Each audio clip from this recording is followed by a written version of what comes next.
Hi, I'm Martin Newmark with HouseKnowHow.com. In this video, I'd like to discuss one thing you should not do with furnace filters. But first, please pause this recording and subscribe to my channel down below. I appreciate that very much. All right, let's dig in. This photo shows a furnace system with two furnace filters. Here's one, and here is another. Actually also shows a place for a third filter over here. Now what you want is air going into your furnace or air conditioner to pass through only one filter as it moves from return grates through a filter and then into your furnace or air conditioner. If it passes through two or more filters, it's going to increase the resistance that the air isn't going to flow as freely through multiple air filters. In this setup, you can see that air would come down this intake plenum through this filter, up through this filter, and then finally into the furnace or air conditioner. So this air is passing through two furnace filters, and we do not want that. Okay, and why is passing through multiple air filters a problem? As I said, it decreases airflow.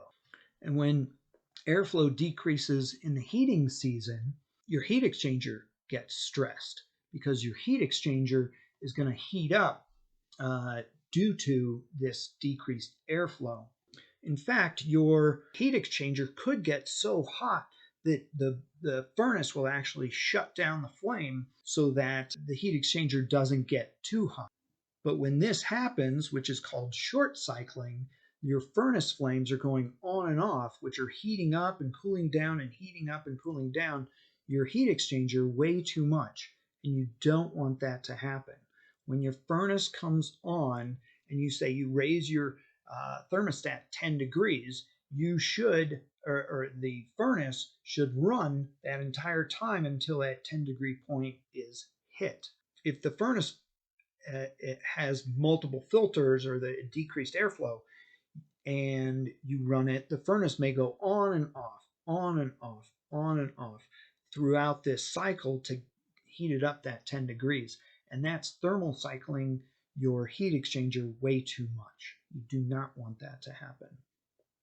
In air conditioning season, if you have too many filters, the air conditioning can freeze up. This is because decreased airflow through the system causes that condensation that usually drips out of an air conditioner to freeze up. And it's going to freeze up to a point where no air is actually able to flow through your air conditioner, and you're not going to get any air out of the air conditioner at all. So this decreased airflow can be very problematic during cooling season too. Other implications of having multiple air filters, you could have increased operating costs.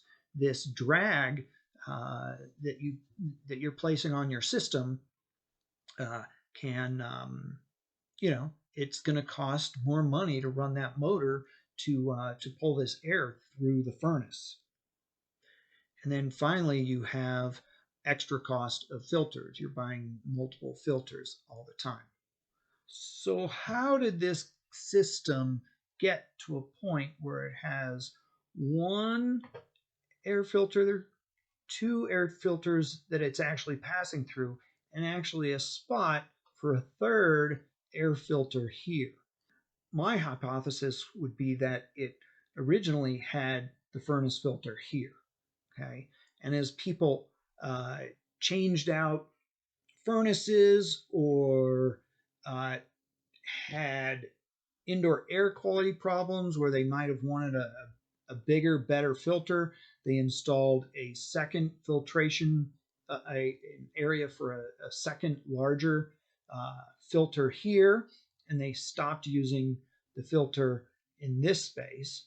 And then in the latest incarnation, when this furnace was replaced, they put a box underneath the furnace that actually has a filter slot in it, and they started using this filter. And then someone came along after that and said, oh, there's 2 filter slots. We should probably put a filter in each, because why would there be 2 filter slots if we shouldn't have 2 filters? Well, that's wrong. You want air to pass through only one filter as it moves through your furnace system. Now, sometimes you're going to have multiple filters because filters can be at the intakes around the house in different areas, but you want to make sure that air passes through only one filter. That's all for this video. Please subscribe to my channel below, and thanks for watching. I'm Martin Newmark with HouseKnowHow.com.